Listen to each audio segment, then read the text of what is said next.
ইউরোপের শীতকাল আর তাপমাত্রা থাকে হচ্ছে মাইনাসে। আজকের এই ভিডিওতে আমি দেখাবো আমি কি করি আর আমি কি কিনি। প্রথমত আমি আমার মোটা জ্যাকেট নিয়ে বেরিয়ে পড়ি বাইরে, আর বাইরের তাপমাত্রা হচ্ছে -13 ডিগ্রি, আর চারপাশে দেখতে পাচ্ছেন অনেক বরফ, মুখ থেকে ধোঁয়া বেরোচ্ছে।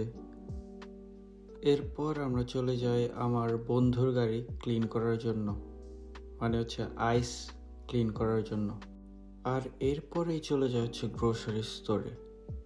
আর আজকের যে গ্রোসারি স্টোরে আসছি এটা হচ্ছে সবচেয়ে সস্তা, কারণ অন্যান্য গ্রোসারি স্টোরগুলো অনেক দাম, যার জন্য হচ্ছে এই জায়গায় আসছি আমি প্রায় 35 ইউরোর বাজার করি, আর এই 35 ইউরো হচ্ছে বাংলা টাকায় 5,000 টাকা, আর 5,000 টাকায় খালি এই জিনিসগুলো কিনলাম আমি।